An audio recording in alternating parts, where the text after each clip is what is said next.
Hey everyone, JT Curtis here. I haven't done an update video in a while, so I thought I would update you all on upcoming projects and plans for the channel, and I'm just going to get right into them.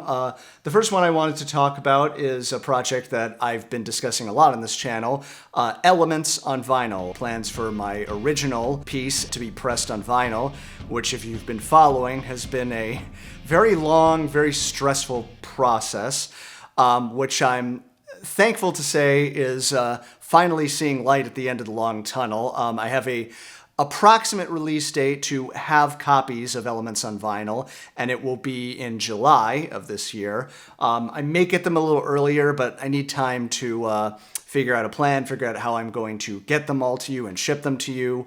Obviously, rates are going to be what they're going to be. Vinyl is expensive, but for those of you who have been asking about it and say they still want to buy Elements on Vinyl, thank you so much for supporting my original music. It really is as much as I enjoy doing a lot of videos in history of rock and everything, it really is my first love is original music.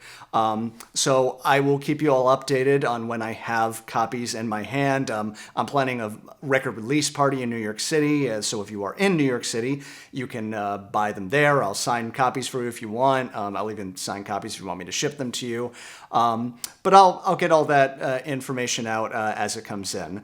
My other original project, which is it might actually be up now by the time this update video goes up, it is Atomic Rod Reunion. Some of you might know my podcast musical, Atomic Rod Reunion, which is a story about a band that reunites 10 years later. It's available on this channel if you want to listen to it and you haven't yet. But the songs, the soundtrack, if you will be available on Tidal, my preferred streaming service, but also Spotify and Apple Music and whatever streaming platform you enjoy, for you to listen to a lot of the songs from that album. And again, depending on when I put up this update video, it may already be on streaming services. I'm planning on releasing it on Tuesday. So check that out. If you're not following me on Tidal and Spotify and Apple Music, please do. I really appreciate it. And give all the songs a listen and a like if you can.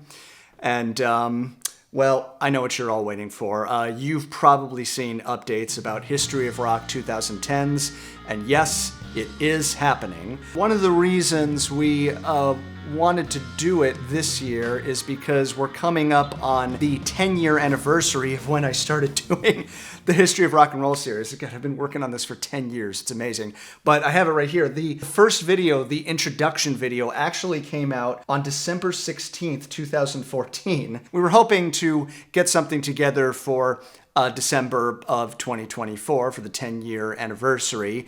We includes me, Nick, Ashley, and even Emily, as hopefully all four of us are going to be sitting on that couch for the very first time. All four of us have never been on the same couch before. We've already started working on a script. We met on Zoom the other day to start coming up with ideas. I went to the library to pick up some CDs to listen to. Support your local libraries, by the way. They are cutting back funding and they could really use your help. I am going to do some sort of fundraiser like I did a couple of years ago with 2000s. The History of Rock series takes a lot of time and money to make, so I will have a fundraiser link up at some point. Again, we'll update you all when that's coming on. And again, I've read everybody's suggestions, especially King Gizzard and the Lizard Wizard, to include in the 2010s, but you're welcome to leave them again down in these comments. We definitely have, I think, a pretty solid list of what it is we're going to talk about. So that is what we're going to start working on in the summer, but there is more. So obviously Pink Floyd album reviews has finished, and I know a lot of you keep saying, well, are you going to do album reviews of another band? You going to do one with Rush or something like that? And I got to tell you guys something. That was a really hard project to do. It took a long time.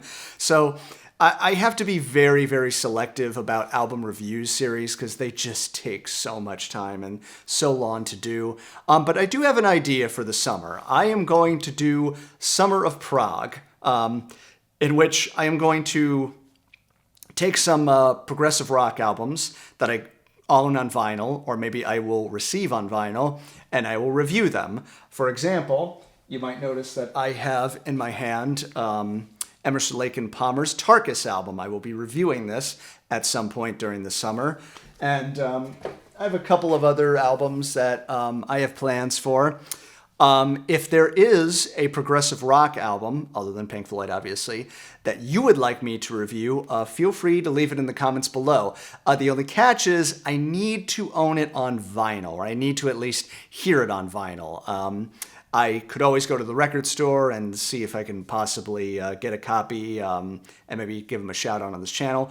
But if you have a copy of a progressive rock album, specifically in the 70s, maybe we can branch out a little bit, that you would like to send me, I can certainly make arrangements for that to happen, or maybe I'll have a wish list from Amazon or something like that. But if there is an album that you really want me to review that is a classic progressive rock album, you can let me know. But I have a couple in mind. And anyway, I guess that's about it. Hope everybody is doing well. Thank you so much for your continued support, and I will update you all on these respective projects as more details become available. All right. Thank you so much. Please like, subscribe, join my Patreon if you can. If you can't, it's totally cool, totally understand. And I love you all, and I will see you next time.